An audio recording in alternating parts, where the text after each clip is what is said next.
안녕하세요. 네, 반갑습니다. 날씨가 포근해졌죠? 봄이 왔어요. 그거 아세요? 오늘이 절기상 입춘이라고 합니다. 저는 아무 생각이 없었는데 네, 우리 은자 회장님께서 오늘 입춘이라고 해서 알았습니다. 어쨌든 봄이 왔으니까 좋은 일이 많이 있을 겁니다. 신앙에도 계절이 있죠. 혹독한 그런 어떤 추위와 같은 그런 어떤 삶도 있고, 또 그런가 하면 또 신앙의 봄도 분명 찾아옵니다. 혹여라도 정말 그 겨울 같은 어떤 그런 상황 가운데 있는 분들 계시거들랑 오늘 입춘이잖아요. 기어코 봄은 오고야 말았던 것처럼 좋은 날이 기어코 올 거라는 거 그렇게 믿으라고 아마도 계절 속에다가 이렇게 하나님이 담아두지 않으셨을까라는 생각을 해봅니다. 그래서 꼭 그런 마음을 가지고 사셨으면 좋겠습니다. 기도하겠습니다. 우리를 사랑하시고 구원하신 자비로우신 하나님, 참으로 감사를 드립니다.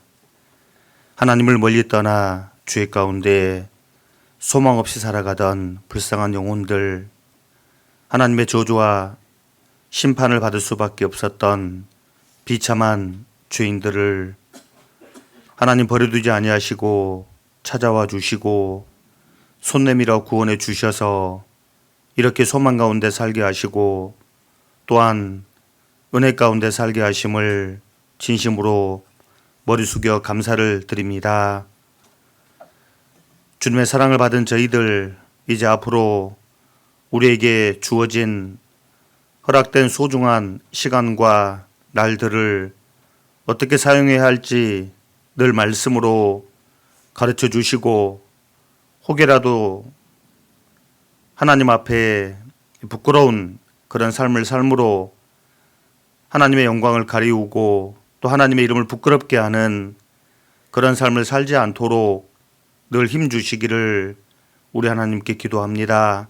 때마다 일마다 세심하게 살펴주시고, 그리고 하나님의 보호하심의 손길과 도우심의 손길이 늘 함께하므로 우리의 나머지 전생애가 하나님께 영광이 돌아가며 또 기쁨이 되는 삶을 살 수 있도록 영육간에 복 주시기를 원합니다. 개인뿐 아니라 가정에도 평안에 평안으로 인도해 주시고 은혜 위에 은혜를 더해 주셔서 모든 가정들이 평안한 가운데 하나님을 봉사하며 은혜의 복음을 전하는 하나님 보시기에 아름다운 그런 가정들, 또 그런 삶들이 되게 해주시기를 마음 담아 기도합니다. 오늘 또 이렇게 귀한 주일을 저희에게 선물해 주시고 또 주의 이름으로 한자리에 모일 수 있도록 도와주심도 감사합니다. 머리 숙인 우리 모든 식구들, 그 마음과 삶에 하나님 마음껏 축복해 주시고 오늘 또 주일 오직 하나님만이 주실 수 있는 사랑과 은혜와 평강으로 이끌어 주시기를 간절히 원합니다. 또한 갈비 배송으로 오가는 또 귀한 우리 발걸음들이 있습니다. 아무쪼록 사고 없이 탈 없이 잘 다녀올 수 있도록 하나님께서 도와주시고 또 그런 말미암아 교회의 기쁨이 되게 해주시기를 간절히 원하면서 주 예수님 이름으로 기도드립니다. 아멘. 네, 고린도전서 13장을 찾겠습니다. 고린도전서 13장.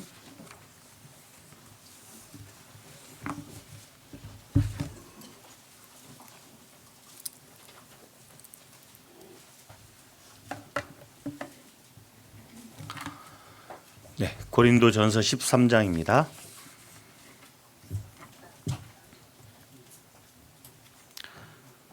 한동안 배울 거니까요. 책갈피를 딱 이렇게 해두시면 나중에 찾을 때 요긴할 것 같습니다. 13장 4절부터 7절까지 말씀을 천천히 함께 읽겠습니다. 사랑은 오래 참고 사랑은 온유하며 투기하는 자가 되지 아니하며 사랑은 자랑하지 아니하며 교만하지 아니하며 무례히 행치 아니하며 자기의 유익을 굳지 아니하며 성내지 아니하며 악한 것을 생각지 아니하며 불의를 기뻐하지 아니하며 진리와 함께 기뻐하고 모든 것을 참으며 모든 것을 믿으며 모든 것을 바라며 모든 것을 견디느니라. 네. 주제를 잘못 고른 것 같습니다. 암만 생각해도 주제를 잘못 잡지 않았을까라는 생각을 준비할 때마다 또 실제로 말씀을 전하기 위해 이 자리에 설 때마다 그런 또 후회가 마구 생깁니다. 어째 하필이면 그런 생각을 해보는데 왜 그러냐면 실제로 우리 사람이 생각하는 어떤 사랑의 개념과 하나님이 말씀하시고자 하시는 그 사랑은 너무 차이가 많이 납니다. 특히나 어떤 제 자신의 마음이나 어떤 삶을 비춰볼 때 참 거리가 멀다, 정말 많이 부족하다라고 하는 그 스스로 자책이 있기 때문에 가끔씩 이제 그런 이제 생각을 하는 거죠. 정말 이런 설교를 해도 될까라는 생각. 특히나 이제 오늘 8번째 사랑의 어떤 덕목이 뭐예요? 성내지 아니하며. 이게 제가 취약한 부분입니다. 이거요. 되게 취약한 부분이라서 많이 나름 이제 바뀌었다, 변했다라고 생각은 하면서도 여전히 이게 잘 이렇게 안 될 때가 참 많습니다. 그래서 뭐 이것뿐이겠어요. 뭐 사실 뭐 이미 전에 배웠던 모든 것들도 그렇고 또 앞으로 배워야 할 것들도 역시나 저하고는 거리가 좀 많이 있는 그런 어떤 말씀들인데 이런 말씀들을 과연 해도 될까라는 그런 생각들이 사실은 많이 있습니다. 그래서 뒤에 앉아 있으면서도 되게 이렇게 고민이 되더라고요. 얼굴 보니까 고민스럽다고 써 있지 않습니까? 고민스럽습니다. 어쨌거나 우리가 서로 부족한 건 사실이지만 부족하기 때문에 배워야 하고 또 부족하기 때문에 알아야 하고 또 부족하기 때문에 서로 나눠야겠다라는 그런 이제 생각 가지고 이 자리에 섰으니까 서로 같이 배워가고 알아가고 나누겠다라고 하는 그런 마음으로 서로 함께 성경을 배웠으면 좋겠습니다. 우리에게 없는 사랑을 하나님은 요구하고 있죠. 정말 주님의 사랑을 받기 전에는 이렇게 살라 해도 살 수가 없는 그런 사랑들인데 사실 그렇게 살 수 있는 미천은 이미 주셨습니다. 구원의 은혜, 죄사함의 은혜, 이게 미천인 거죠. 그 미천을 먼저 주시고 그리고 받았으니 이렇게 살라라고 말씀하는데 사실 여전히 부족한 것도 사실입니다. 자, 내 안에 들어와 계신 사랑은 우리에게 뭘 요구합니까? 첫 번째, 오래 참으라고. 그리고 두 번째는 온유하라고. 좀 거칠고 사나운데 좀 바꾸어서 좀 부드러워지면 안 되겠냐고 온유하라고 우리에게 요구하죠. 그리고 우리 안에 들어와 계신 사랑은 시기 질투하지 말라고, 투기하지 말라고. 꼭 내가 잘 돼야 하는 것은 아니니까 옆에 있는 사랑하는 그 누군가가 잘 되면 되는 거 아니냐고. 제발 시기 질투, 투기하지 말라고. 그리고 자랑하지 말라고.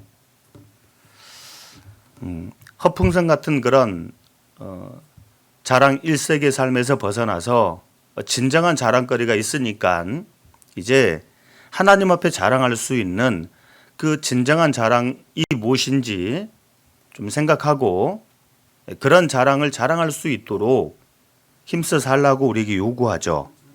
교만하지 말라고. 그리고 성내지 말라고. 무례하지 말고. 그리고 자기의 유익을 먼저 구하지 말고. 그리고 오늘 8번째로 이제 성내지 말라고, 화내지 말라고 이렇게 요구하는데요. 이 순서를 한번 잘 보세요. 재밌습니다, 이게요. 이 순서를 쭉 보면 이게 연결되고 있다는 것을 금방 알 수가 있죠. 왜 오래 못 참을까요? 온유하지 않으니까. 온유하지 않으니까. 왜 시기 질투할까요? 내가 자랑해야 되는데, 나를 높이고 나를 드러내고 나를 자랑해야 되는데 누군가 먼저 자랑하고 있잖아요. 그러니 뭐 당연히 시기 질투 투기할 수밖에요. 그리고 왜 서로 앞다퉈 자랑하려고 할까요? 교만하니까. 교만하니까. 교만한 사람들이 모여 있으면 대체적으로 무례합니다. 예의가 없죠. 교만한 사람 치고 예의 있는 분들 보셨어요? 없잖아요. 그러니까 순서가 정확해요. 교만한 다음에 나오는 것이 무례하지 않고라고 돼서 무례하지 말라고, 예의를 지키라고. 예의를 지키지 못하는 이유는 간단하죠. 자기 유익을 먼저 생각하니까. 타인의 유익을 먼저 생각하면 예의를 지킬 겁니다. 그런데 자신의 유익을 먼저 구하니까 무례하게 되는 거죠. 예의가 없단 말이에요. 그리고 자신의 뜻대로 안 됩니다. 자기의 유익이 생각 이상으로 잘 구해지지 않습니다. 그러면 사람은 자연스럽게 화를 내게 돼 있어요. 그 순서가 기가 막히게 돼 있는 거더라고 보니까. 한번 집에 가서 쭉 한번 살펴보세요. 순서가 기가 막히게 맞아요. 오늘은 8번째로 사랑은 성내지 아니하며 라고 돼 있는데, 성내지 않는다라고 하는 이 표현이 어떤 의미냐면 다른 사람과 다투어 스스로 제어하지 못하고 격분하는 것, 이걸 성낸다라고 이렇게 표현하고 있습니다. 영어 단어로 보면 파록시즘이라고 하죠. 이걸 우리말로 바꾸면 발작입니다. 발작. 그러니까 성낸다 표현이 굉장히 이게 나쁜 뜻이에요. 발작이라고 돼요. 발작. 발작. 감정의 폭발이라고 하죠. 폭발. 감정의 폭발. 다른 말로 발작. 이걸 성낸다라고 표현하고 있어요. 폭탄 터지는 거 봤습니까? 폭탄 터지면 굉장합니다. 제대로 된 폭탄이 터지면요, 다 죽습니다. 옆에 있는 사람들. 사실 이 성낸다고 표현이 그런 어떤 성격을 가지고 있다라고 보시면 돼요. 자기도 죽고 옆에 있는 사람들도 죽이는 이제 그런 어떤 성냄이라고 하는 사실을 우리는 좀 기억해야 할 것 같습니다. 우리 안에 들어와 계신 사랑은 우리에게 요구하십니다. 아무리 화가 나더라도, 아무리 화낼 수밖에 없는 상황에 있다 하더라도 화내지 말라고, 그것이 지혜가 아니라고 말씀하시죠. 그리고 우리 안에 들어와 계신 사랑 되시는 예수님이 먼저 본을 보여주셨습니다. 참빛 곧 세상에 와서 각 사람에게 비추는 빛이 있었나니, 예수님은 참빛으로 오셨습니다. 선민 유대인에게. 그런데 자기 백성이 영접지 아니하였다. 얼마나 화나는 일이에요. 정작 자기 자신들이 그렇게 기다렸던 구세주 메시아가 왔습니다. 오셨어요. 그런데 영접하지 않았어요. 얼마나 화나는 일이에요. 만왕의 왕 되신 주님께서 우리 인간의 모습을 입고 이 땅에 오신 겁니다. 복 주시려고 오셨죠. 그런데 알아봐 주지를 않는 겁니다. 얼마나 화나는 일이에요. 알아봐 주지 않는 것은 고사하고, 심지어는 나사렛 목수의 아들이라고 하는 그 무시를 하잖아요. 촌놈이 어디서 지까짓게 뭘 안다고. 얼마나 화나는 일이에요. 심지어는 너는 사마리아 사람이라, 이건 잡종 취급을 하는 거잖아요. 죄송하지만 이 사마리아 사람이란 뜻은 잡종이란 뜻이 잡종. 순수종이 아닌 섞인 잡종이란 뜻이거든요. 인격 모독이란 말이 이게요. 인격 모독. 침뱉음을 당하시고 뺨을 얻어맞고 채찍에 맞으시고 십자가에 못을 박아버리잖아요. 얼마나 화나는 일이에요. 그런데 예수님은 화를 내기는커녕 도리어 복을 비셨죠. 우리 안에 들어와 계신 사랑 되시는 예수님이 얼마든지 화낼 수 있는 그런 상황 속에서도 성내지 않았던 겁니다. 그런데 우리는 그에 반해 너무도 쉽게, 너무도 자주 성을 내는 거죠. 사도 바울, 그는 위대한 사도라고 평가를 합니다. 우리와 같은 사람임에도 그는 다른 취급을 받아요. 다른 대접을 받습니다. 그 이유가 뭘까요? 바울 사도는 자신이 그렇게 사랑했던 동족들로부터 살해의 위협을 받기도 합니다. 이 사도 바울이 자신의 동족을 얼만큼 끔찍히 사랑했습니까? 자신의 운명을 바꿔서라도 우리 민족이 구원을 받았으면 좋겠다. 예수님과 연결됐으면 좋겠다. 그게 바울 사도의 간절한 소원이었어요. 그런데 죽이려고 하잖아요. 얼마나 화나요? 고린도 교회에 이 바울 사도가 피땀 흘려 세운 교회입니다. 물론 하나님이 뒤에서 도와주셨지만, 역사하셨지만 사도 바울의 공이 적지 않았거든요. 그런데 고린도 교회는 사도 바울을 향해서 사도도 뭣도 아닌 것이 말씀을 전한다? 그리고 말씀을 전하긴 전하는데 좀 신통치 않다, 시원치 않다 라는 말을 들었거든요. 비난을 들었잖아요. 인간적으로 볼 때 얼마나 화나는 상황입니까? 그런데 사도 바울은 그런 일들로 화내지 않았다는 사실이에요. 이런 생각을 해봅니다. 사도 바울 속에 정말 예수님만큼은 아니겠지만 예수님 닮은 사랑이 있지 않았더라면 이런 성경을 기록하게 할 수 있었을까? 하나님께서. 그러지는 못했을 거예요. 틀림없이. 예수님만큼은 아니지만 분명 예수님을 닮은 그 사랑이 사도 바울 속에 있었기 때문에 바울로 하여금 이 말씀을 기록하게 하셨을 거라고 저는 믿습니다. 사랑은 성내지 않는다. 사도 바울은 그런 삶을 살았어요. 우리 삶 속에 생각으로든 말로든 행동으로든 성내는 것은 다른 말로 바꿔 말하면 감정의 폭발, 그리고 뭐라고요? 발작입니다. 누가 옆에서 화를 내거들랑 배웠으니까 뭐라고 해야 할까요? 일깨워 줘야 할 것 같습니다. 지금 발작하는 거라고. 그래서 하나님 발작하지 말아 했는데 지금 당신 발작하는 거라고. 이것도 잘 해야 돼요. 들을 만한 사람에게 오히려 지금 한참 화나 있는데 거기다 발작하네 그러면 진짜 폭발해 버립니다. 그러니까 받을 만한 사람에게 좀 이야기를 해줘야 할 것 같아요. 왜 발작하듯이 이 감정의 폭발이 일어날까? 우리 마음에 또 입을 통해 삶을 통해 이게 일어날까? 좀 생각을 하다가 이 신약 사복음서에 이런 사건이 기록되더라고요. 마태복음 17장, 마가복음 9장 찾지 마시고 누가복음 9장에 보면 이 공통의 사건이 기록되고 있습니다. 이 벙어리 귀신 들린 아들, 예수님의 특별한 제자들 베드로, 야고보, 요한은 변화산에 올라갔다가 내려올 그때 이제 이 사건이 일어나잖아요. 벙어리 귀신 들린 그 아들을 고쳐달라고 나머지 9명의 제자들에게 데리고 갔지만 못 고쳐주잖아요. 해결을 못 해주잖아요. 근데 그 아들이, 벙어리 귀신 들린 그 아들이 가끔씩 뭘 했냐면 발작을 했거든. 발작을. 이걸 이제 간질이라고 하기도 하죠. 혹시 간질을 하는 거 보셨나 모르겠어요. 갑작스럽게 이렇게 이제 막 몸이 막 뒤틀리고 막 이렇게 진짜 옆에서 보면 보지 못한 분들이 이렇게 처음 보면 이렇게 충격적인 그런 장면을 보게 됩니다. 성내는 게 그런 개념인 거예요, 사실요. 그 아이가 발작하는 그런 병이 있었단 말이에요. 그런데 9명의 제자들이 이걸 못 고쳐줬단 말이에요. 왜 그랬을까? 나중에 예수님께서 그 이유를 알려주죠.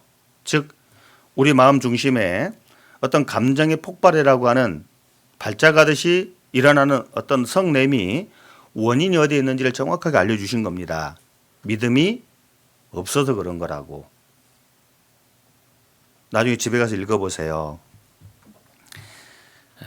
믿음이 적은 영혼이라 그랬거든요. 왜 우리가 안 됐습니까? 이걸 해결을 못 했습니까? 저렇게 발작하듯이 뭔가를 행동하는데 우리가 저걸 왜 못 고쳐줬습니까? 라고 물었더니 예수님이 믿음이 적은 영혼이라 그랬거든요. 믿음이 적은 영혼이라. 보세요. 이 세상은 분노, 화로 가득 차 있습니다. 이유가 뭐죠? 믿음이 없는 세대이기 때문에 그래요. 노아 시대에 그 죄들을 두 개의 단어로 특정하고 있죠. 폐괴 그리고 강포라고 하죠. 강포가 뭐예요? 분노로 충만한 거 아니에요? 자신의 화를 이기지 못하고 기어코 저지르는 이걸 강포라고 정의하고 있잖아요. 노아 시대 믿음이 없는 세대입니다. 화로 가득했던 거예요. 그러니까 혹여라도 내 마음 중심에 발작하듯이 어떤 분노가 일어난다. 아, 내가 믿음이 적은 영구구나. 이렇게 보시면 돼요. 적어도 17세기 이전에는 산업혁명이 일어나기 전에는 먹고 사는 게 어려웠죠. 그렇지만 되게 인간적이었다는 거 아세요? 마을 입구나 보통 시장 한 중심에 십자가를 그들은 세워놓고 그 십자가가 주는 가르침대로 살기를 원했다고 사실. 그러니 얼마나 분노가 적었겠어요. 없었던 건 아닙니다. 상대적으로 작았던 거라고. 그런데 산업혁명 이후 이 물질 문명이 급속도로 발달했잖아요. 그러면 더 이성적이고 더 분노를 자제하고 더 인간미가 넘치는 그런 세상이 돼야 되는데 웬걸 더 나빠졌잖아요. 우리 시대는 우리가 그냥 알잖아요. 분노로 가득한 화로 가득한 세상이라는 것을 왜 그래요? 믿음이 없거든. 그 마음 중심에나 삶 중심 그 어디에도 십자가가 없다 그 말이에요. 이걸 바꿔 말하면 믿음이 없다 그 말이에요.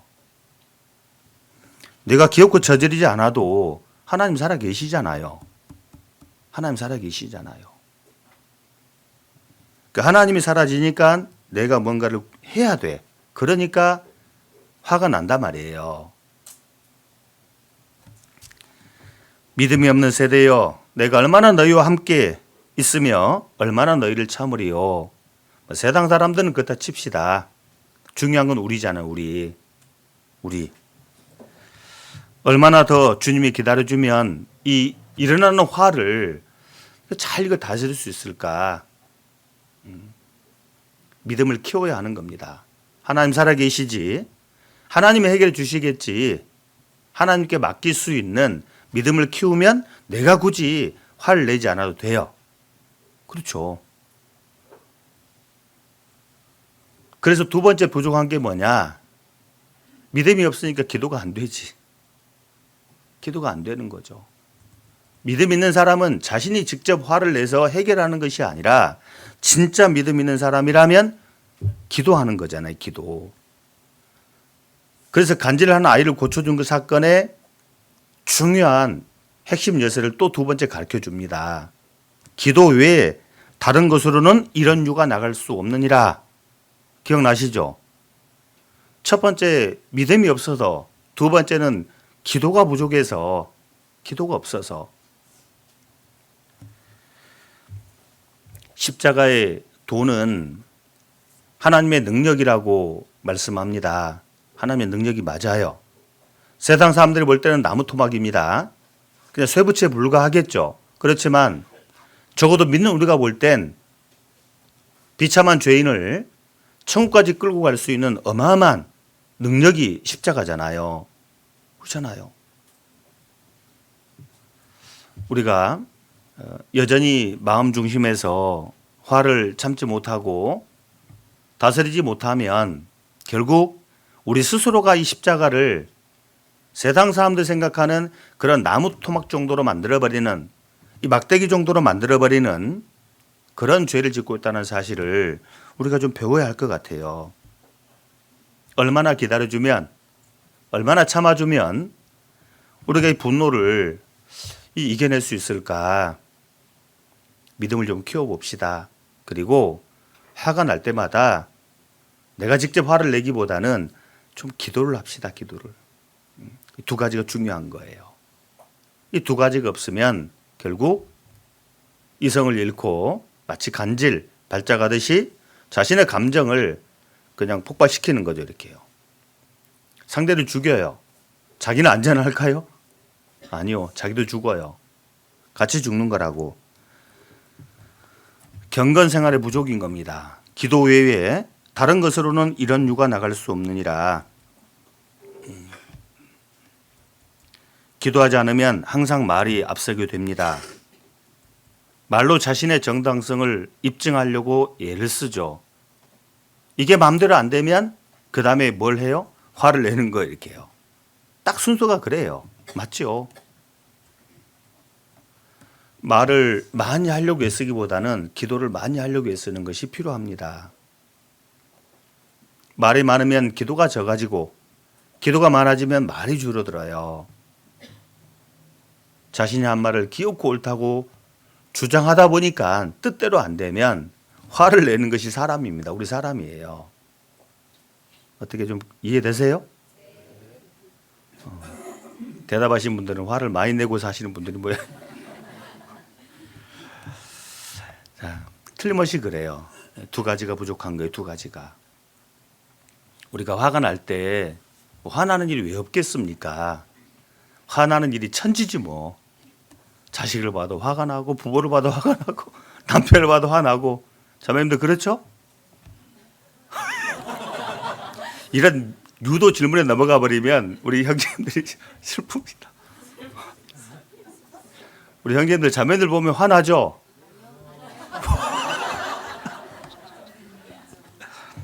희한한 건 이런 질문 던지면 걸리는 분은 꼭 걸려요. 저 뒤쪽에 누가 걸렸습니다. 제가 들었습니다.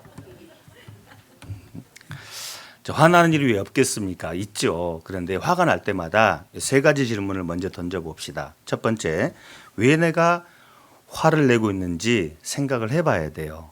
도대체 내가 왜, 무엇 때문에 지금 화를 내고 있지? 이걸 먼저 좀 생각해 보는 게 꼭 필요합니다. 그 두 번째 생각해야 할 게 뭐냐면 내가 지금 누구를 향해서 화를 내고 있을까?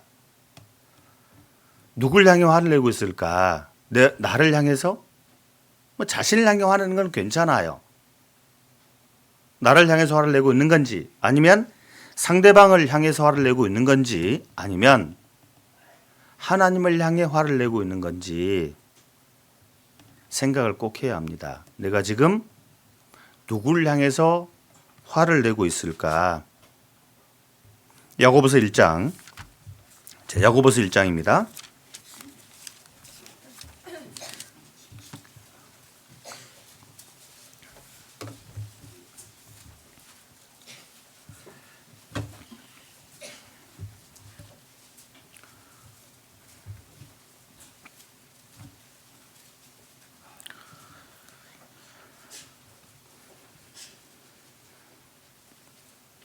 야고보서 1장 19절 20절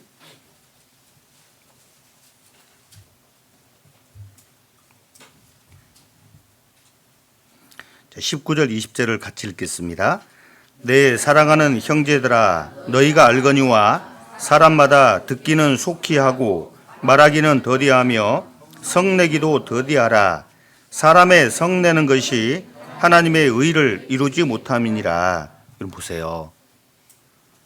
사랑은 성내지 아니하며 라고 했는데 사람의 성내는 것이 누구랑 연결되어 있어요? 자신이에요? 상대방이에요? 하나님이에요?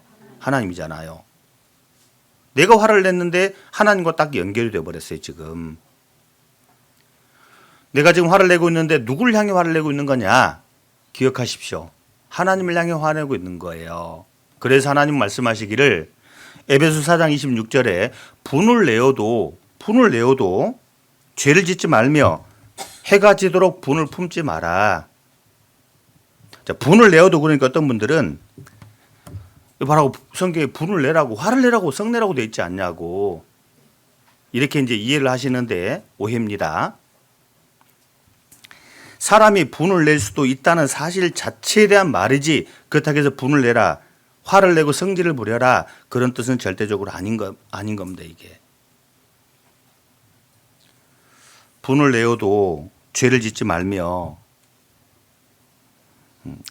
해가 지도록 분을 품지 말고 해가 지도록 유대인 개념은 시간 개념이 저녁에서 아침으로 나가죠. 뭐 아침에서 저녁으로 가든 저녁에서 아침으로 가든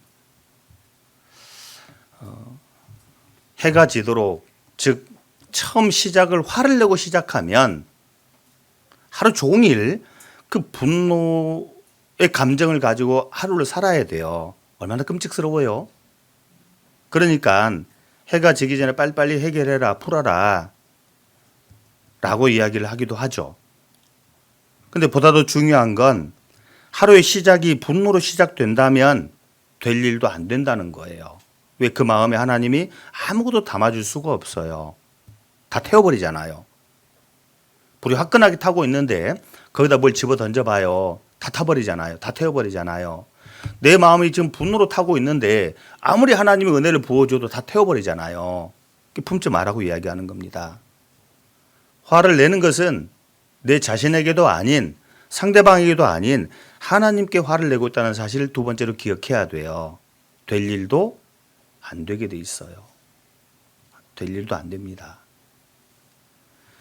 세 번째는 내가 화를 내서 무엇을 얻으려고 화를 내고 있지? 라고 하는 질문을 스스로에게 던져봐야 돼요. 대체 뭘 얻으려고 화를 낸 거죠?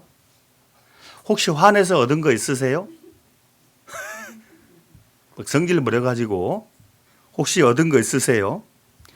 참 사람이 스스로 어리석어져서 오해하는 것 중에 하나가 뭐냐면 화를 내서 무엇인가를 얻을 수 있다고 착각을 해요. 그 사람들이 머리 띠두르고 막 화내잖아요. 이런 거 뭔가 얻기도 해 세상은. 근데 신앙은 이게 안 돼요. 세상은 가능할지 모르겠지만 신앙은 이게 안 된다는 사실이에요. 정말 소중한 것들을 많이 잃어버릴 수가 있습니다. 조심하세요. 얻는 것이 아니라 잃게 돼 있어요. 사람을 잃고 사랑을 잃고 존경을 잃고 행복을 잃어요. 왜? 마음의 평안이 깨져버리거든. 화를 내고 있는데 나는 강 같은 그런 평화를 누리고 있습니다. 평강을 누리고 있습니다. 라고 말해요? 못해요? 안 되잖아 이게요. 아무리 강 같은 평화 노래 불러도 안 된단 말이에요. 정말 많은 것들을 잃어버려요. 바울 사도는 말합니다. 내가 그리스도를 본받는 것 같이 너희는 나를 본받는 자 되라. 정말 내가 이렇게 화내서 무언가를 얻긴 얻는데 쓸만한 게 하나도 없습니다. 이걸 내 자녀들이 배워도 좋겠다 생각하면 계속 화를 내야 돼. 근데 그런 게 아니라면 끊어야 돼, 내 대해서. 아브라함처럼. 아브라함의 아버지는 우상을 섬기는 쪽으로 특화된, 발달된 사람이었습니다. 그런데 아브라함 때 와서 이게 딱 끊어졌잖아요. 왜? 몹쓸 것이니까. 정말 화를 내서 뭔가를 얻긴 얻지만 이게 쓸만한 게 아무것도 없단 말이에요. 오히려 잃는 게 정말 많죠. 이게 나쁘다는 걸 정확하게 알았다면 바울이 그러했던 것처럼 많은 믿음의 선배들이 그러했던 것처럼 사정없이 끊어야 할 겁니다. 이게 정말 가치가 있고 유익한 거라면 자식들한테 가르쳐줘야 돼. 이렇게요. 툭 하면 화내라. 성질 부려라. 있는 대로 그것도 발작하듯이 폭발을 시켜라. 이렇게 가르쳐줘야 돼. 이렇게요. 자식들한테. 잘 가르쳐줘야죠. 누가 자동차 확 끼어들면 절대 참지 마라. 반드시 보복운전을 해라. 잘 가르쳐줘야죠. 이렇게. 남편을 향해서 아내를 향해서 화내는 방법을 잘 가르쳐줘야죠. 근데 그게 아니라면 끊으세요. 끊어야 한다고. 저도 노력을 많이 할 겁니다. 우리 식구들 좀 노력을 해봅시다. 얻을 게 아무것도 없어요. 화가 날 수는 있겠지만 화가 날 때마다 스스로에게 질문을 던져보는 겁니다. 내가 지금 왜 화를 내고 있는지, 누굴 향해 화를 내고 있는 건지, 이렇게 화를 내서 도대체 무엇을 얻으려고 화를 내는 건지, 이 세 가지 질문을 반드시 우리가 한번 던져봐야 돼요. 이걸 던져봐야 합니다. 그렇지 않으니까 그냥 상황, 환경, 사람에 맞춰서 우리가 화를 내고 살아온 겁니다. 우리 인간관계 속에서 이 분노, 화내는 것은 정말 치명적입니다. 정말 치명적이에요. 지금까지 인류 역사 속에서 사단 마귀는 우리 인간의 관계를 이 분노, 이 화라고 하는 걸 통해서 수도 없이 많이 깨뜨려 왔잖아요. 관계를 깨뜨리고 가정을 깨버리고 그렇게 지금까지 쭉 지내왔잖아요. 어떤 사람은 말합니다. 가까운 주변에 있는 정말 가까운 멀리 있는 사람 말고요. 아주 가까이 있는 어떤 사람들을 잘 섬기기 위해서 두 가지 측면에서 죽어야 한다. 그러면 잘 섬길 수 있을 거라고 했는데 첫 번째는 이 다른 사람의 과거로부터 죽어야 합니다. 새록새록 기억하지 마세요. 당신이 옛날도 그랬다. 그런 거 있잖아요. 그거. 그런 거 다 잊으세요. 어제도 청년의 교제 때 좀 말씀을 드렸지만 하나님 우리에게 주신 여러 가지 은혜들 이걸 은사라고 해요. 은사. 그런데 그 여러 가지 은사들 중에서 가장 기본이 되는 은사가 있어요. 기본이니까 엄청 중요하겠죠. 첫 번째가 망각이에요. 망각. 잊어줘야 해요. 그래서 카수가 노래하잖아요. 이젠 잊기로 해요. 라고 노래 들어보셨죠? 못 들어보셨어요? 들어보세요. 이젠 잊기로 해요. 이젠 잊어야 해요. 라고 노래 부르잖아요. 얼마나 중요하면 카수도 알아요. 그리고 구원받은 사람이 모르면 안 되지 이거는. 그 상대방의 과거로부터 이렇게 있는 게 꼭 필요합니다. 그걸 기억하면 화가 날 수밖에 없어요. 여러분 아세요? 이 잊는다고 하는 이 망각이 왜 은혜인지 만에 하나 하나님이 내 모든 과거를 잊어주지 않으면 어떻게 하나 앞에 서요 우리가 무슨 재주로 무슨 염치로 무슨 백으로 안 되잖아요. 나의 모든 과거를 우리 하나님이 다 잊어주시니까 우리가 뻔뻔하게 염치 없게 그 앞에 탁 서잖아요. 망각이 은사인 겁니다. 은혜인 겁니다. 그 은혜를 받았으니까 우리도 서로를 향해서 그렇게 하는 게 당연한 거라고. 근데 이걸 안 되니까 화가 막 나지. 다른 사람의 과거로부터 우리는 죽어야 할 겁니다. 그리고 다른 사람을 향한 분노로부터 죽어야 돼요. 그거 들어보셨죠? 김치는 3번 죽는다는 거, 배추가 3번 죽는다는 거. 일단 먼저 배추밭에서 칼에 한번 확 죽어요. 이렇게요. 사정없이 확 죽잖아요. 이렇게요. 두 번째 소금에 한번 절고져 죽잖아요. 이렇게 소금에. 소금 왜 쳐요? 죽으라고 치잖아요. 소금을. 숨 죽이라. 숨을 쉬어서 하는 건데 숨을 죽인다고 소금 막 치더라고 보니까 우리 자매님들. 소금에 한번 2번 죽어요. 세 번째 사람 이에 한번 씹혀서 죽습니다. 이게 배추의 운명인 거라고. 3번 죽어야 사는 거 이게. 자, 먹혀져서 결국은 소화돼서 없어질 배추조차도 3번을 죽습니다. 3번을. 우리 당연히 3번 이상 죽어야지 뭐. 이렇게 생각해 보면 이 가까이 있는 사람들을 이해하고 화내지 않고 사랑하는 것이 참 이게 쉽지 않구나 이거 라는 생각을 이렇게 해봅니다. 사실 따지고 보면 화내는 대상이 멀리 있는 사람이 아니라 이 가까이 있는 사람인데 그 결국 가까이 있는 사람 때문에 내 마음이 요동을 하고 마치 발작하듯이 그리고 그걸 도저히 참지 못하면 그 감정이 폭발로 이어지게 되는데 이게 가까운 사람 때문에 그렇다는 거예요. 가까운 사람 때문에. 멀리 있는 사람 때문에 그런 게 아니라 가장 가까이 있는 사람 때문에 이런 일이 일어나는데 결국 바꿔 말하면 그 가까이 있는 그 대상들을 사랑하는 것이 참 어렵구나. 그 어렵다는 사실을 먼저는 우리가 좀 이해를 해야 할 것 같아요. 그래야지 생각이 바뀌게 될 겁니다. 화날 일이 있겠지만 발작하듯이 어떤 감정의 폭발로 이어지지는 않을 것 같아요. 그래서 저번에 말씀드렸죠. 우리는 가인과 아벨 같은 사이라고. 가인과 아벨. 가인이 화를 냈잖아요. 얼마큼 화를 냈어요? 최고의 화를 냈거든. 창세기 4장입니다.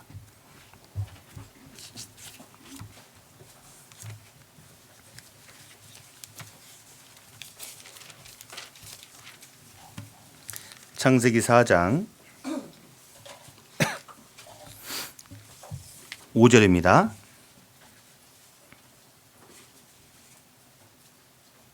(4장 5절) 4절을 제가 읽겠습니다. 아벨은 자기도 양의 첫 새끼와 그 기름으로 드렸더니 여호와께서 아벨과 그 제물은 연락하셨으나 5절을 같이 읽겠습니다. 가인과 그 제물은 연락하지 아니하신지라 가인이 심히 분하여 안색이 변하니. 그냥 화내는 정도가 아니라 심이라는 단어가 붙어 있잖아요. 심이. 얼마나 화가 났던지 그냥 죽이잖아요. 이렇게요. 확 죽이잖아요. 기어코 동생을 죽이고 자신만 살아남아야지 좋았을까 됐을까 우리는 이런 또 생각을 해보잖아요. 형 가인이 이 동생 아벨을 기어코 죽어야 직성이 풀렸을까, 그리고 자신만 남아야지 좋았을까, 이런 생각을 좀 해보잖아요. 혹시라도 내가 상대방을 향해서 화를 내서 직성이 풀리는 어떤 그런 거라면 화를 내세요. 사정없이 죽여보세요 한번. 그런 거 아니라면 상대방을 죽이지 말고 자신의 화를 죽이세요. 자신의 화를 죽여야 하는 거라고. 가인이 이렇게 하면 안 되는 거잖아요. 가끔씩 이렇게 아이들 노는 거 볼 때 이제 참 슬플 때가 있어요. 이렇게 형이 동생을 아껴주지 않는 모습을 볼 때 참 마음이 안 좋더라고. 별로 이렇게요. 되게 안 좋아요. 이 가인과 아벨을 보는 것 같아서 되게 이렇게 마음이 편치를 않습니다. 아직 철이 없어서 그 동생이 그 형에게서 얼마나 그 소중한 존재라는 것을 모르니까 막 구박하고 말 안 듣면 때리기도 하고 이렇게 심지어 화장실로 끌고 들어가려고 하더라고. 이렇게 따라와 동생을 화장실로 끌고 들어가려고 하는데 그 몰라서 그런 거잖아요. 철이 없어서. 근데 우리는 어른들이잖아요. 어른들. 애들은 애들이니까 그거 다 쳐요. 아직은 애잖아요. 깨니까 그래요. 어쩌면 당연한지 몰라요. 그렇지만 우리는 어른들이잖아요. 이미 그런 과정들을 다 지나와 봤고 또 알잖아요. 그런데 우리가 철부지 아이와 다를 것이 없다면 정말 이게 부끄러운 일이에요. 이거는 부끄러운 일이라고. 내 마음 속에 이 가인이 살아있구나. 가인을 죽여야 돼. 내 마음 속에는 가인을 죽여야지 이 죄 없는 아벨을 죽이면 안 되는 거라고. 이게요. 우리는 가인과 아벨 사이입니다. 우리는 야곱의 배다른 형제들이지만 12명의 형제들이 있었잖아요. 배다른 형제들입니다. 배다른. 비록 배만 다르지만 다 같은 한 분 아버지 야곱을 봉사해야 될 12명의 아들들처럼 우리는 다 한 분 하나님의 아들들인 거라고. 아세요 그거? 구원을 받게 해준 교회는 다르죠. 지역도 다르고 마치 배다르듯이 그런 식이요. 그렇지만 결국 한 아버지 하나님을 봉사해야 될, 섬기고 또 드러내야 될 우리 그런 자식들이라고. 자식들은 욕 같네. 자녀들인 거라고. 자녀들. 맞지요? 이 자녀들인 거라고. 근데 미워서 막 팔아버리고 죽이려고 하고. 정말 요셉을 죽여야 나머지 형제들이 축복을 받는 거라면 요셉을 확 죽여야겠죠. 근데 그런 거 아니라면 죽이면 안 되듯이 정말 우리가 다른 형제 자매님들을 끼얹고 밟아야지. 내가 복을 더 받을 것 같으면 끼얹고 밟아야죠. 내 성질을 가지고. 근데 그런 거 아니라면 내 자신을 죽여야 하는 거예요. 죽여야 하는 거예요. 여러분, 화내는 것이 생각보다 작은 죄는 아닙니다. 예수님이 분명하게 말씀하셨습니다. 살인치 마라. 살인하지 마라. 미워하는 것도 살인인데 하물며 화내는 것이 살인이 아니겠습니까? 그래서 노하는 자마다 살인하는 자라고 정확하게 말씀하잖아요. 살인죄 따지고 보면 가벼운 죄가 아니란 말이에요. 죄가 다 무겁지만 이 화내고 성내는 것은 그 죄들 중에서도 무게가 나가는 그런 죄입니다. 무거운 죄라고 이게요.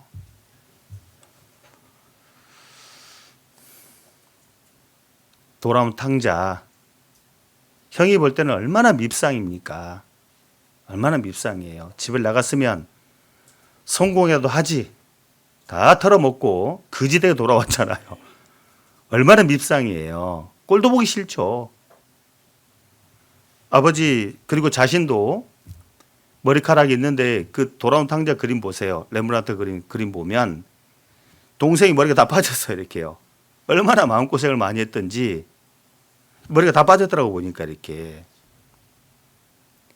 옷은 거지한테 줘도 안 입을 만큼 그런 누더기를 거치고 왔잖아요. 신발은 뒷굽이 떨어져 나가는 허리가 끊어진 그런 신발을 걸치고 오고 거지도 이런 거지가 없습니다. 형이 볼 때 얼마나 한심스럽겠어요.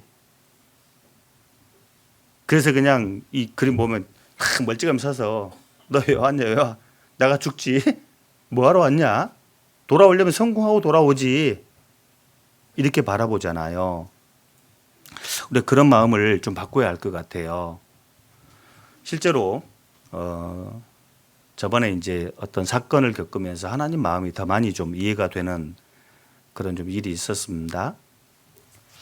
큰 놈하고 둘째는 너무 다르더라고 보니까요. 똑같은 그런 배에서 태어났는데 너무 달라 둘이 이렇게요. 큰애하고 둘째가 너무 달라 이렇게요. 큰애라 그런지 자기 중심적이진 않은 것 같아요.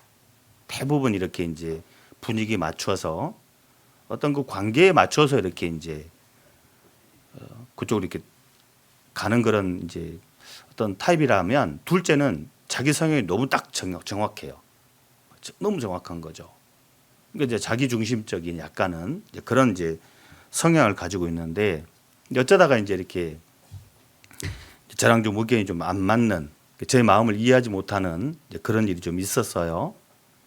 이걸 이제 큰 녀석이 알게 됐어요. 그러면 이제 큰 녀석은 이미 결혼도 했고 그러니 제 마음을 이해해 줄 줄 알았어요. 제 편이 될 줄 알았거든. 좀 너무 과한 욕심입니까? 나중에 집사람 통해 들었더니 큰아이가 동생 편을 들더라고. 제 편을 안 들어주더라는 거예요. 그 말을 듣는 순간 제가 마음에서 어땠을까요? 화가 나더라고. 화가 나더라고. 비셨어요. 화가 나더라고 이렇게. 대체 저놈 자식이 어디서 누구 편을 지금 당연히 제 생각이 옳다고 저는 분명히 믿고 있고 누가 봐도 둘째 녀석 생각이 옳은 게 아닌데 대체 이 녀석이 생각이 없나? 왜 동생 편을 들어? 당연히 누구에게 물어봐도 제 생각이 옳다라고 인정받을 내 편을 들어줘야 되지 왜 동생 편을 들어줘? 순간적으로 확 나더라고요. 전화도 확 뭐라 할까 싶었다가 좀 참았어요. 참길 잘했죠. 생각을 했잖아요. 생각을 하니까 너무 감사가 되는 거 있죠. 어차피 저는 이제 나이 들어가고 뭐 때 되면 사라져 가겠죠. 근데 형제는 둘 남아 있잖아요. 정말 이 분노로 가득한 이 사랑이 메마른 이런 험한 세상에 제가 때 되면 사라져 가겠지만 그래도 둘은 남아 있을 거 아니에요.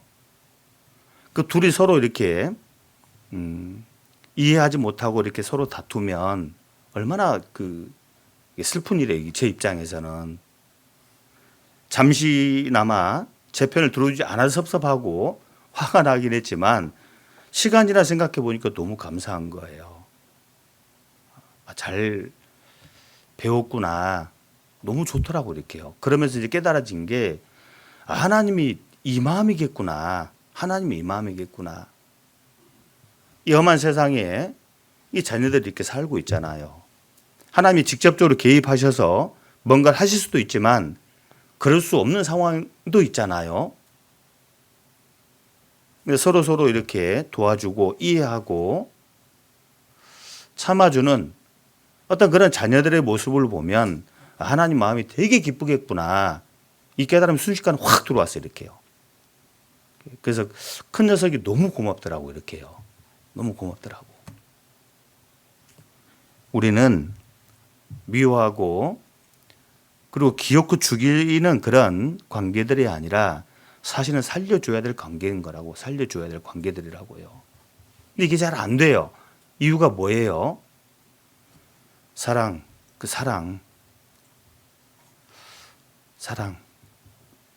이걸 정확하게 이야기하면 믿음이 적은 용고란 말이에요. 경건 생활이 부족해서 그런 거예요. 사랑은 성내지 아니하며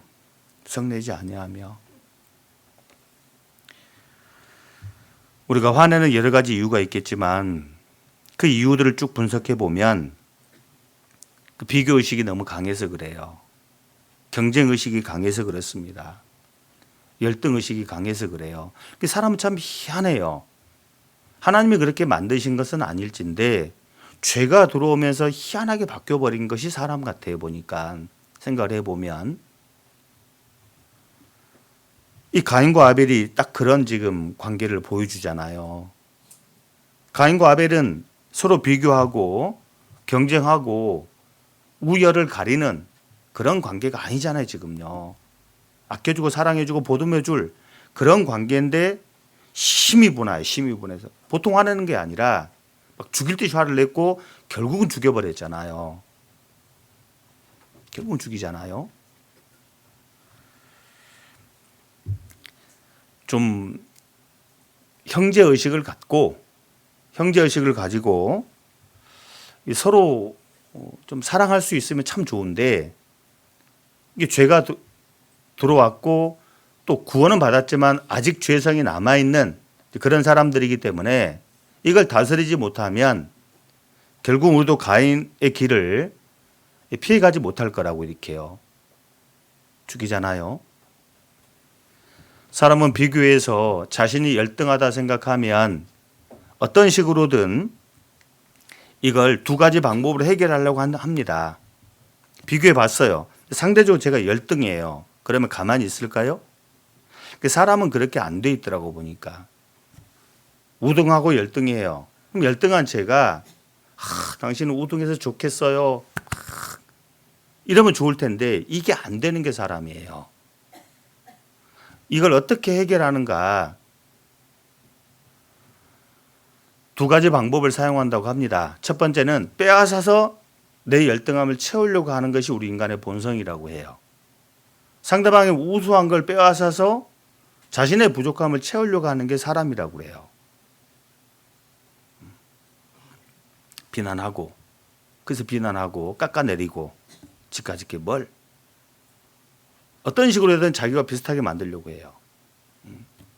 빼앗아서 채우려고 하죠. 그리고 이게 안 되면 어떻게 해요? 그때는 결국은 자신과 똑같이 만들려고 하는 시도를 하게 됩니다. 우리가 그 솔로몬의 명재판을 여러분 기억하시죠? 열왕기상 3장에 기록되어 있는 그 솔로몬의 명재판. 한 집에 두 여자가 있습니다. 공교롭게도 둘 다 출산을 하게 돼요. 약간의 시간 차이를 두고 둘 다 아이를 출산합니다. 근데 한쪽 어머님이 좀 잠버릇이 고약했는지 그만 아이가 죽었어요. 다른 여인의 아이는 살아있는데 자신의 아이는 죽었어요. 우등하고 열등하죠.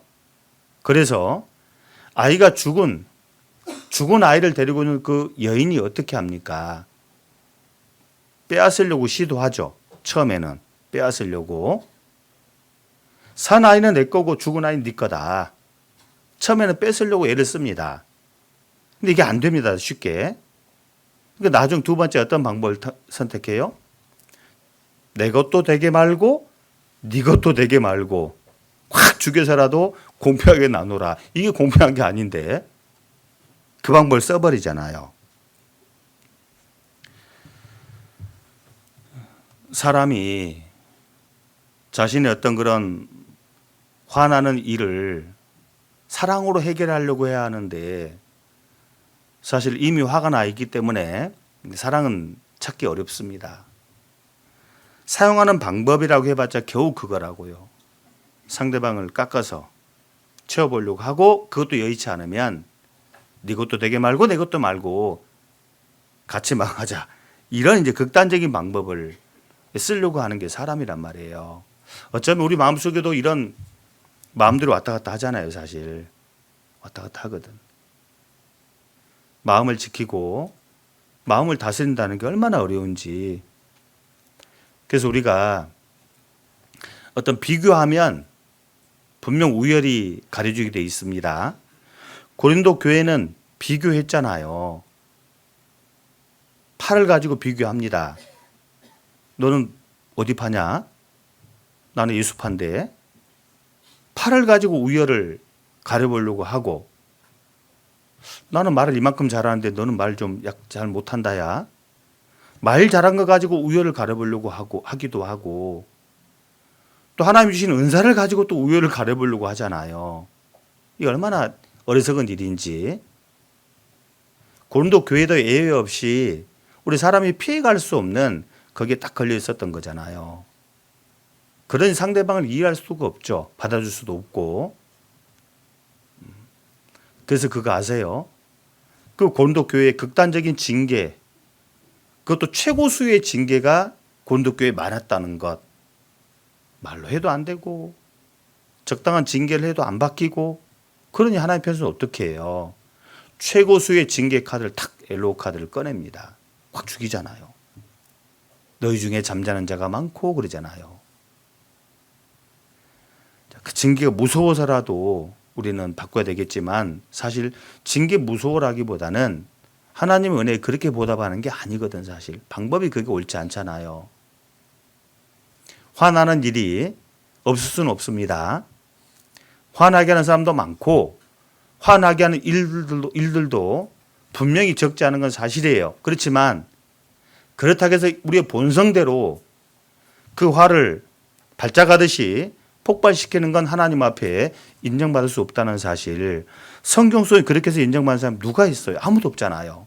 한 사람도 없잖아요. 한 사람도 없습니다. 비교의식이 아니라 우리는 형제의식을 가져야 돼요.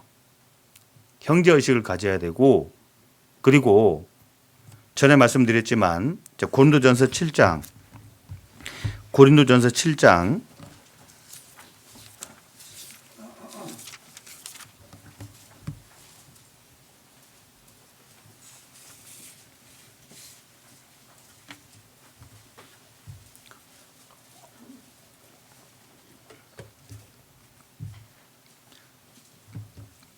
자, 7장 7절입니다.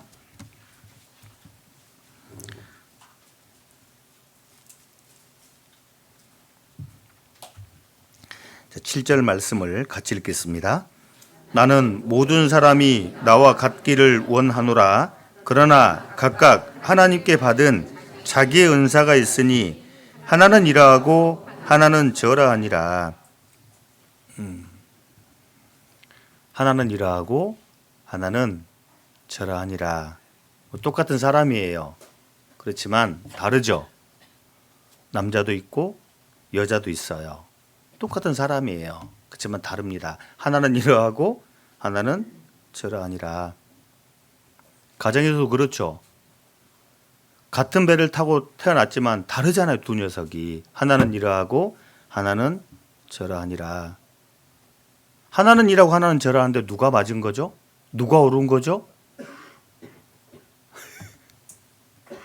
이건 가릴 수가 없는 거예요. 만약 가릴 수 있다면 하나님을 가르는 겁니다. 우리가. 모든 것이 하나님의 지으신 모든 것이 선하다고 했잖아요. 이게 옳고 이게 아니다 그래버리면 하나님의 한 부분은 옳고 하나님 어떤 한 부분은 틀립니다. 이 말이 돼버리는 거잖아요. 얼마나 무지막지한 말이에요. 하나는 이러하고 하나는 저러하니라. 육체적으로 봐도 그렇습니다. 우리 생각을 봐도 그래요. 참 희한한 게 사람인 것 같아요. 살면서 살수록 경험할수록 참 특이한 게 사람이구나. 어쩌면 그렇게 다른 생각을 할 수가 있는지. 똑같은 상황에서 전혀 다른 생각을 하잖아요. 기가 막힌 거예요 보면. 하긴 어떤 상황에서 똑같은 생각을 한다면 그것도 기적이겠지. 그게 오히려 그게 기적이겠죠. 다른 게 이제 오히려 맞는 건데 우린 그걸 이해를 못해요. 생각의 다름을 이해하지 못하고 내 생각과 다르면 틀리다. 틀린 생각들은 기억고 없애야 돼요. 왜? 있으면 내가 불편하니까. 내가 기억고 이걸 없애고서라도 나는 편해야 되니까, 행복해야 되니까 이 다른 생각들을 받아줄 이 마음이 없단 말이에요. 그걸 사랑이 없다라고 표현하는 겁니다. 구원을 받지 않았단 말이 아니라 그런 다름을 받아줄 만한 마음, 그 사랑이 없다는 소리죠. 하나는 이러하고 하나는 저러하니라. 생각의 차이가 분명히 존재합니다. 방법의 차이가 없을까요? 방법의 차이가 존재하는 거라고. 방법의 차이가. 라면을 끓이는 방법이 정말 무궁무진하더라고요. 정말 저는 우리 사람이 만든 음식 중에 최고가 저는 라면이라고 생각하거든요. 이거 라면 만든 사람 무조건 노벨상을 줘야 돼. 돌아가시고 안 계신지 모르겠지만 저는 그렇게 생각합니다. 와, 그렇게 간편하게 그렇게 빠른 시간 안에 그렇게 먹는 사람을 행복하게 만들어줄 음식은 그거밖에 없어요. 그거밖에 없어요. 그만큼의 시간을 그만큼의 돈을 투자해서 그렇게 많은 그 만족을 줄 수 있는 건 그거밖에 없는 것 같아요. 제가 볼 때는. 노벨상 까메 이건 분명. 그래서 노벨 행복상 이거 받아야 될 뿐인데. 근데 문제는 뭐예요? 이 끓이는 방법이 너무 다양해요. 끓일 때 꼬들꼬들하게 하려면 중간에 면을 들었다 놨다 해야 되고 산소 공급을 해야 한다고 하더라고 보니까. 마늘을 넣어야 맛이 난다. 파도 송송송 넣어야 되고 계란 하나 탁 깨서 넣어야지 깊은 맛이 나고. 오만 방법이 있잖아요. 하다가 나중에 이제 홍어라면 먹으면 톡 쏘는 코가 빵 뚫리는 홍어 집어넣어서 홍어라면 맛있어요 그거. 고수라면 그 고수를 집어넣어서 거기 그 샹차이라고 하는 샹채 고수를 집어넣어서 고수라면 이게 어떤 게 맞고 어떤 게 틀린 거죠? 다 옳아요. 다 옳은 거라고. 그냥 맛있게 먹으면 돼요. 조금 자기 비위에 안 맞으면 적게 먹으면 돼요. 적게 먹으면 될 일을 누가 이렇게 끓였어요 이걸 라면 배렸다고. 그러면 안 되는 거라고 이게요. 방법이 다른 겁니다. 방법의 다름이 존재하는데 이걸 이해해 줄 수 있는 마음이 없어요. 내 안에 사랑이 얼마나 이 메말라 있는지, 조그만한지. 보통 조그만하다 그러면 뭘 생각해요? 뭘 말해요? 밴댕이 소갈딱지. 정말 내 속에는 사랑이 밴댕이 소갈딱지. 예수님도 그러셨잖아요. 너희 속에 겨자씨만한 믿음만 있었더라면 이것저것 다 할 수 있었을 텐데 참 안타깝다.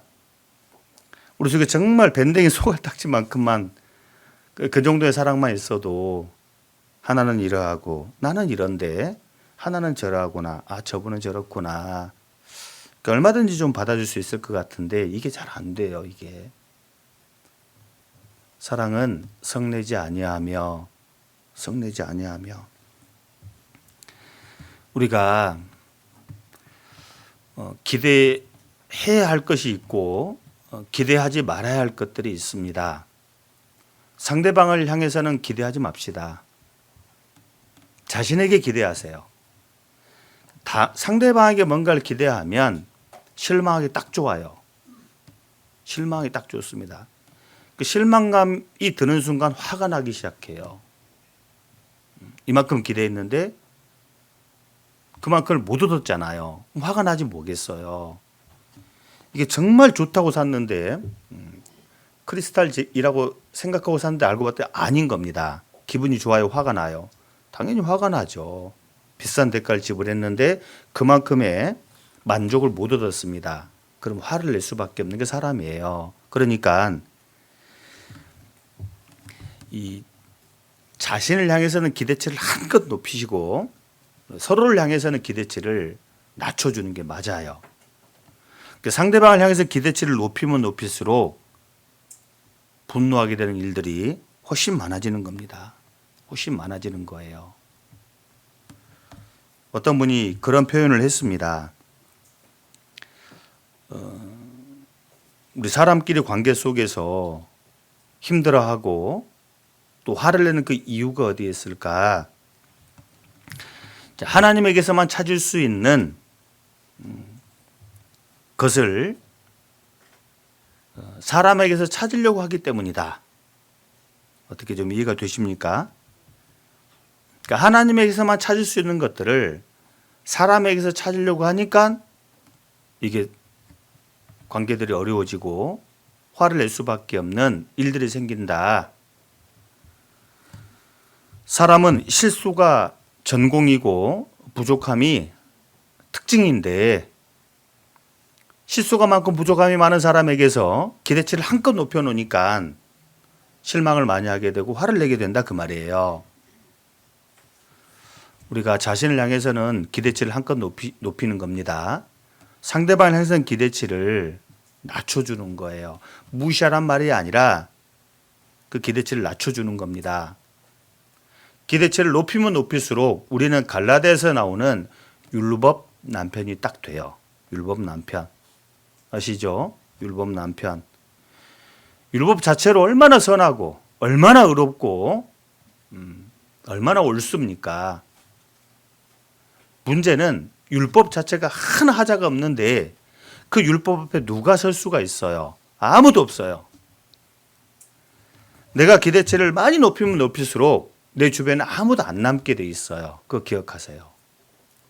아무도 있을 수가 없어요. 율법 남편이 돼서는 안 되고 사랑 남편이 돼야 돼요. 사랑 남편. 이래도 받아주고 저래도 받아주는 사랑 남편이 되는 거라고요. 우리는 다 어쩌면이 아니라 실제로 호세아의 아내 같은 자들이었거든. 호세아의 아내. 호세아의 아내가 얼마나 참 몹쓸 여인입니까? 처음부터 몹쓸 여인이었어요. 그런데 정말 그 호세아 선자는 하나님 말씀을 따라서 선하게 살았던 분이잖아요. 둘은 전혀 어울리지 않습니다. 근데 호세아가 아내를 삼아주거든, 데려다가. 그러면 호세아의 아내는 얼마나 그걸 감사해야 하고 고마워하고 또 남편 호세아를 잘 섬겨야 되겠어요. 그런데 나중에 어떻게 해요? 다시 또 튀잖아요. 세상에나. 옛날에 있던 곳으로 다시 좋다고 가버리잖아, 이렇게요. 우리 같으면 이거 어떻게 할까요, 이거? 오냐, 잘 됐다? 여자가 너 하나밖에 없냐? 뭐 이런 생각 할 수도 있잖아요. 근데 호세아는 어떻게 해요? 다시 가서 또 때려다가. 세상에나. 이 생각해 보면 우리가 딱 호세아의 아내들이라고 아내들인 거라고요.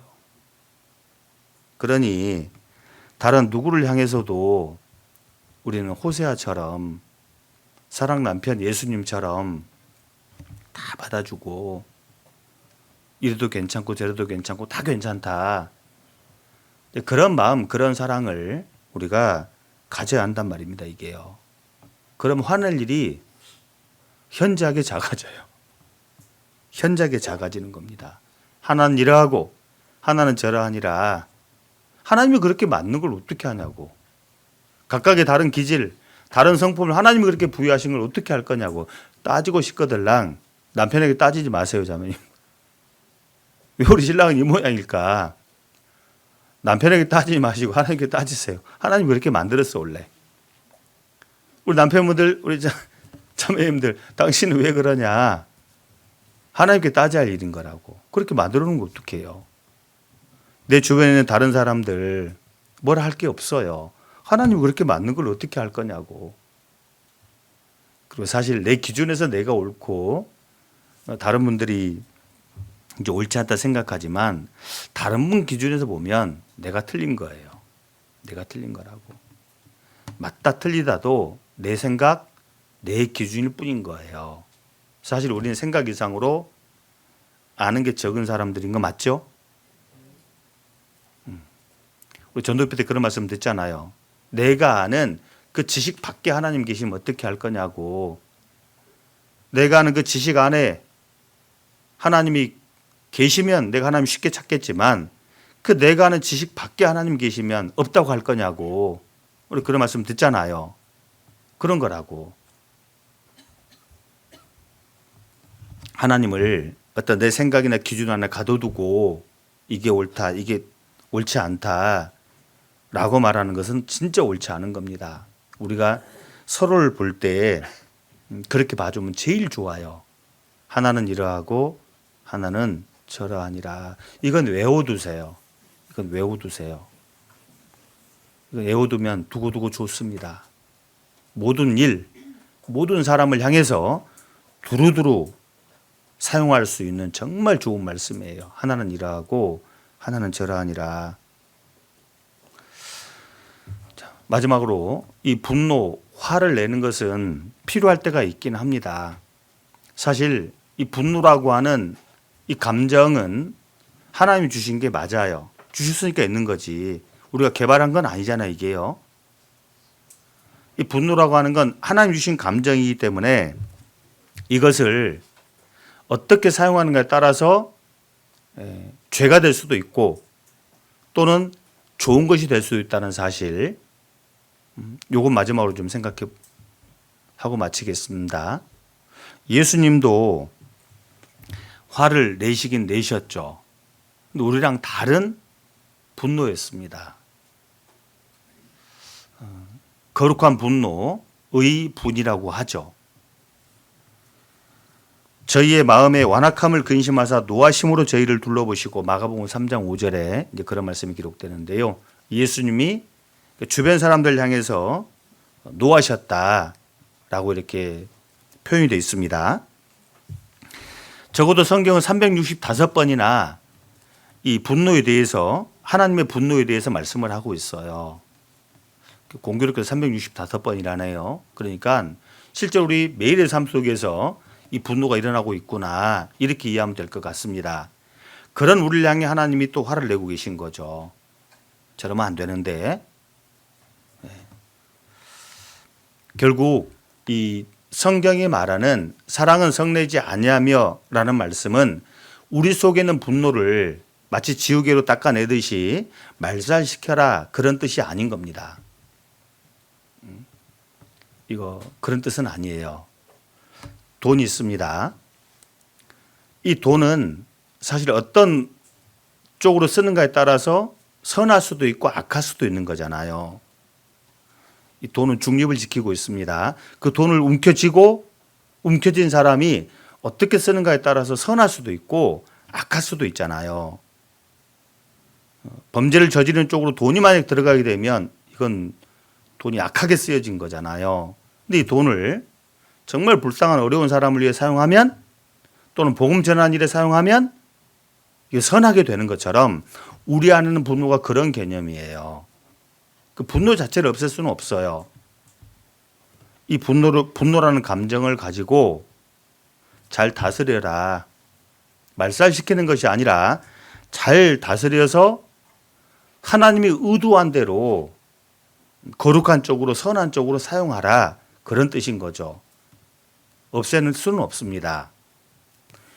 마틴 루터는 말하기를, 나는 분노함으로 설교를 더 잘하고 기도를 더 하게 된다 라는 말을 남겼습니다. 부정적인 분노는 화가 되고 죄가 됩니다. 긍정적인 분노는 거룩한 분노가 되고 의분이 돼요. 어떻게 사용하는가에 따라서 달라지고, 또 얼마큼 사용하는가에 따라서 이게 더 커질 수도 있어요. 미워하는 쪽으로 새록새록 날마다 묵상을 해버리면 처음 가졌던 분노보다 훨씬 커지겠죠. 그 감정의 크기가. 이 분노라는 감정을 좋은 쪽으로 자꾸자꾸 쓰다 보면 이게 어마어마하게 커질 겁니다. 고기도 먹어본 사람이 잘 먹는 것처럼, 돈도 써본 사람이 잘 쓰는 것처럼, 이 마음속에 있는 화, 이 분이라고 하는 이 감정도 좋은 쪽으로 잘 쓸 수 있는 사람들이 계속 잘 쓰게 돼 있어요. 그래서 우는 애기들은 어떻게 합니까? 잘 다스려야 돼요. 냅두면 우는 쪽으로 발달할 수가 있습니다. 이해되시죠? 무슨 말인지. 네. 울 상황이 아닌데 자꾸 울어대면 그때는 오냐오냐 할 게 아닌 거예요. 뚝 그치게 만들어야지. 냅두면 봐라, 우니까 해결되네. 어떻게 더 울어요, 덜 울어요? 더 울어요, 이렇게요. 마치 그런 거라고. 우리 속에는 분노가 그런 거라고요. 말살하라는 말이 아니라 속에 있는 분노라는 감정을 하나님은 선한 쪽으로 쓰기를 바라셨고 그걸 넣어두셨는데 우리가 이걸 잘못 사용해 온 거죠. 그래서 우리가 이제 이 땅에 남아있는 동안에 붙잡혀서 질질 끌려가는 이제 그런 삶이 아닌 붙잡고 오히려 좋은 쪽으로 사용할 수 있는 그런 사람이 되기를 하나님 바라시는 거죠. 자, 여기 고린도전서를 폈으니까 4장 8절입니다.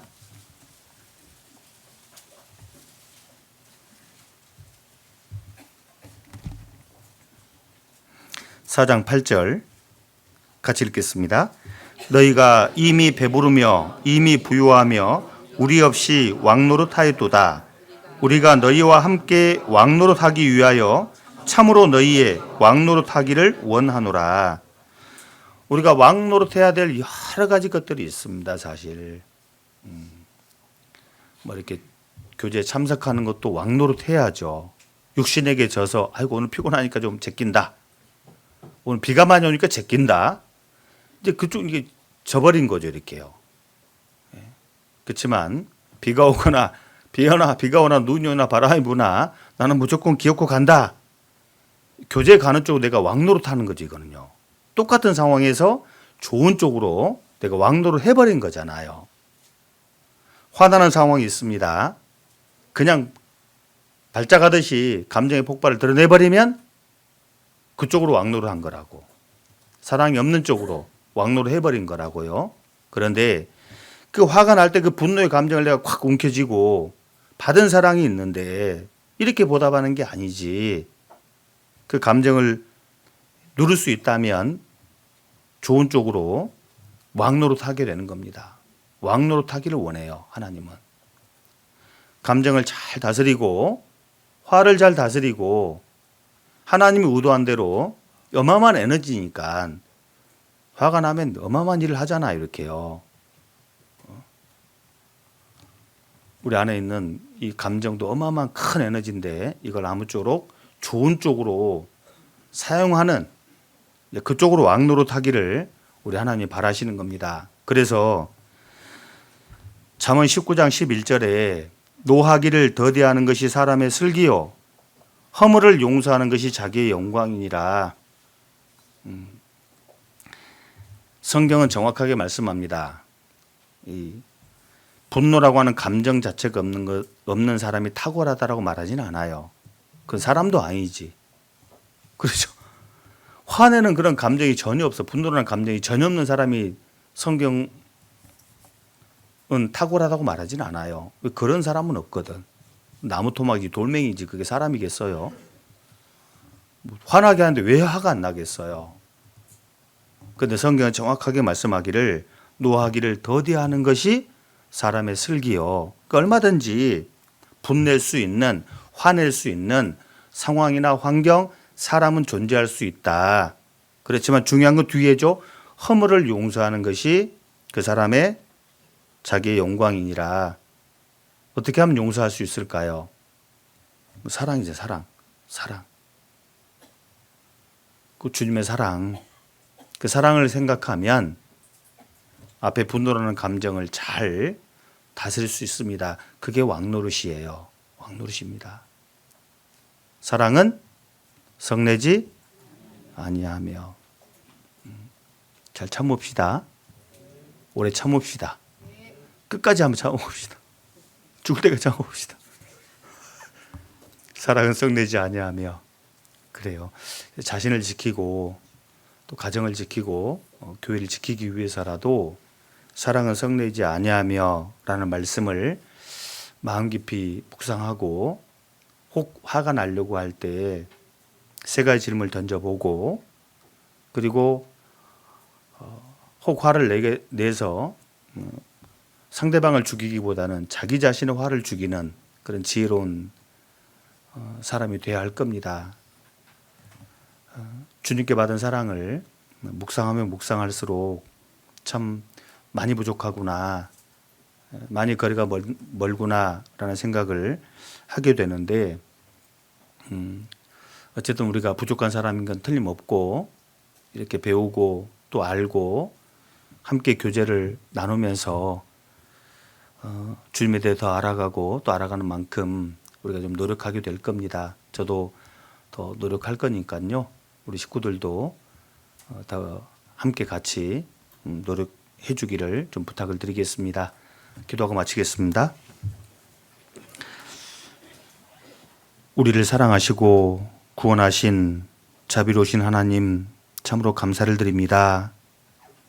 생각해 보면 하나님을 알지도 못하고 또 하나님을 등지고 또 오히려 죄 가운데 그렇게 살아가던 불쌍한 영혼들, 도저히 하나님의 사랑과 은혜를 요구할 수도 또 기대할 수도 없는 비참한 죄인들을 아낌없이 사랑해 주시고 또 용서해 주신 그 크신 사랑으로 말미암아 현재 저희들이 있습니다.